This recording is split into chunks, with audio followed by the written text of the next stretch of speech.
US President Donald Trump on Tuesday said he believed Iran was preparing to strike first, presenting this as his latest justification for the US-led attacks. Speaking in the Oval Office alongside German Chancellor Friedrich Merz, Trump explained that he thought Iran was likely to attack first during ongoing negotiations and that his actions may have forced Israel's hand. We were having negotiations with these lunatics, and it was my opinion that they were going to attack first. They were going to attack. If we didn't do it, they were going to attack first. I felt strongly about that. And we have great negotiators, great people that do this very successfully and have done it all their lives very successful. And based on the way the negotiation was going, I think they were going to attack first.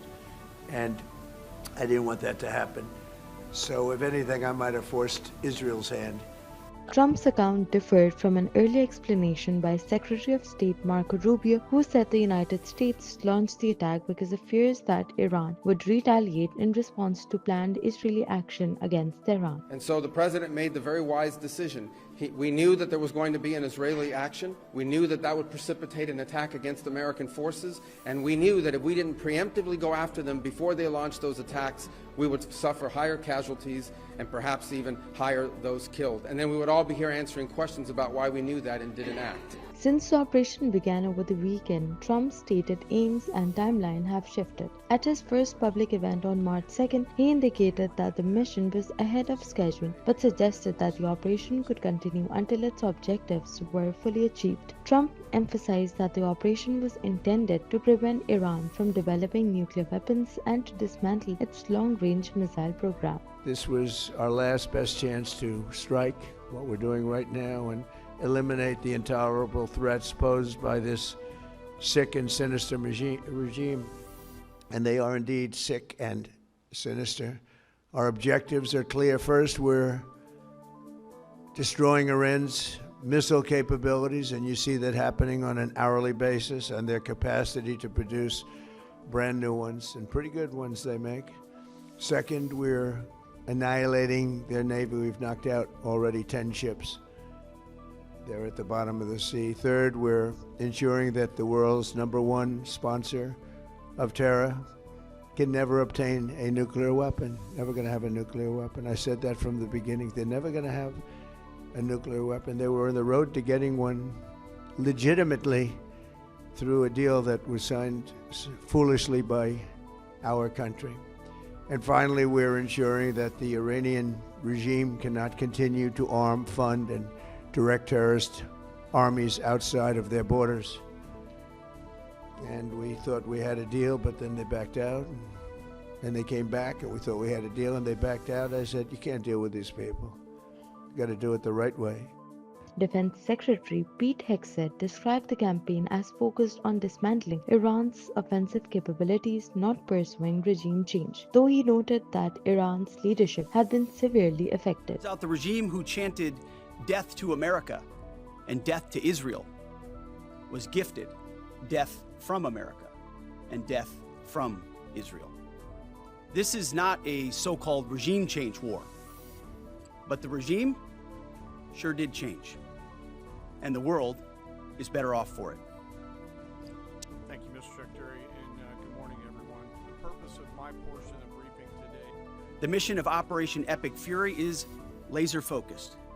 Destroy Iranian offensive missiles, destroy Iranian missile production, destroy their navy and other security infrastructure, and they will never have nuclear weapons. Trump had first announced the operation in a video released on February 28, characterizing Iran's government as a hostile regime. He warned that US strikes would continue until Iran's missile and nuclear ambitions were eliminated, and urged Iranian military and police forces to disarm. He also told civilians to seize the opportunity to take over their government. A short time ago, the United States military began major combat operations in Iran. Our objective is to defend the American people by eliminating imminent threats from the Iranian regime, a vicious group of very hard, terrible people. It has always been the policy of the United States, in particular, my administration, that this terrorist regime can never have a nuclear weapon. And we sought repeatedly to make a deal. We tried. They wanted to do it. They didn't want to do it. Again, they wanted to do it. They didn't want to do it. They didn't know what was happening. They just wanted to practice evil. But Iran refused, just as it has for decades and decades. They've rejected every opportunity to renounce their nuclear ambitions, and we can't take it anymore. We are going to destroy their missiles and raise their missile industry to the ground. It will be totally, again, obliterated.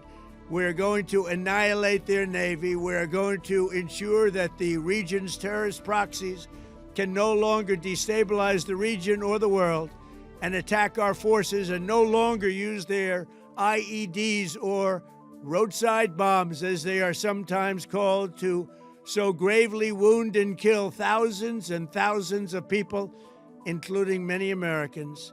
And we will ensure that Iran does not obtain a nuclear weapon. It's a very simple message. They will never have a nuclear weapon.